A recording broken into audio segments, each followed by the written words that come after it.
चलिए आगे बढ़ते हैं। आगामी विधानसभा चुनाव को लेकर बीजेपी अब अपने पैंतरे बदलती नजर आ रही है। बीजेपी से किसान और जाट नाराज चल रहे हैं, जिसके चलते बीजेपी जाट वोटरों में अपनी मजबूत पैठ बनाने के लिए कोशिश शुरू कर दी है।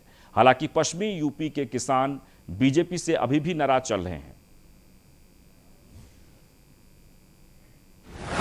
जाटलैंड में बीजेपी की मुहिम, राजनीतिक जमीन पुख्ता करने की पहल, स्वतंत्र दौरे का यही है मायने। क्या रिझेंगे किसान या फेल होगा प्लान? एक तरफ यूपी में विधानसभा चुनाव की दस्तक, तो दूसरी तरफ पंचायत चुनाव में बीजेपी की जाटलैंड दरकती जमीन। दोनों ही ऐसी परिस्थितियां हैं जिसने बीजेपी को वेस्ट यूपी में नए तरह से प्लान बनाने के लिए मजबूर किया है। किसानों के आंदोलन के बाद स्थिति बीजेपी के लिए आसान नहीं है। बीकेयू नेता राकेश टिकैत की अगुवाई में किसान लामबंद हो रहे हैं। ऐसे में बीजेपी के लिए अपनी खोई जमीन पाने के लिए काफी मेहनत करनी होगी।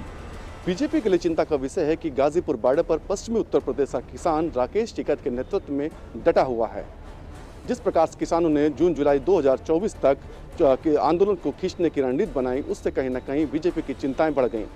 जबकि पूरा फोकस किसानों का 2022 में उत्तर प्रदेश में होने वाले विधानसभा चुनावों पर है।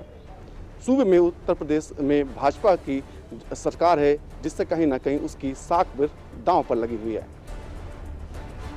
इसी कड़ी में जहां प्रदेश बीजेपी अध्यक्ष स्वतंत्र देव सिंह ने यूपी का दौरा किया, जाहिर है पंचायत चुनाव के बाद बीजेपी इसे खतरे की घंटी के तौर पर ले रही है। पश्चिम यूपी के गांवों में बीजेपी की पकड़ ढीली हुई है।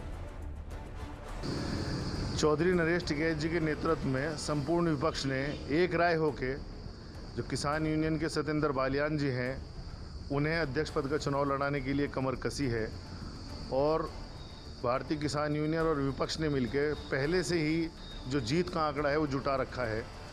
जो सत्ता पक्ष है वो पूरी तरह से अफवाह उड़ा रहा है कि हमारे पास जीत का आंकड़ा है, हमारे पास इतने सदस्य हैं।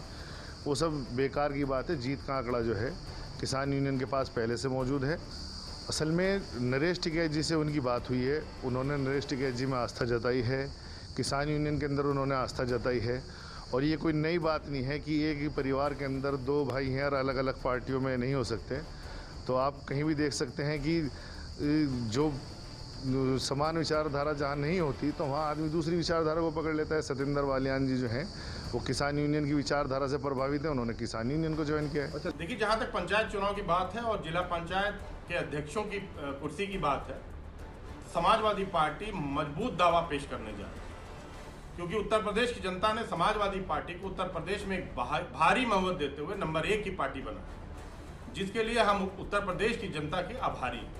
हमें पूरा भरोसा है कि समाजवादी पार्टी ज़्यादा से ज़्यादा जिला पंचायत अध्यक्षों के पद पर काबिज होगी और श्री अखिलेश यादव के नेतृत्व में उत्तर प्रदेश की जनता के सेवा में हमेशा तत्पर लगी रहे। ऐसे में 2022 के विधानसभा चुनाव जीतने के लिए ग्राउंड पर बीजेपी को काफी काम करना होगा। बीजेपी ने किसानों और जाटों में अपनी पैठ मजबूत करने के लिए कोशिश शुरू कर दी है। अगर आंकड़ों पर नजर डालें तो 2017 में 76 सीटों पर 66 सीटें बीजेपी ने जीती थीं। वहीं लोकसभा चुनावों में भी खुलकर बीजेपी का लोगों ने साथ दिया। बहरहाल 2022 में देखना होगा बीजेपी कैसे अपने जनाधार को बचाने में कामयाब होती है। Bureau report, news 1 India.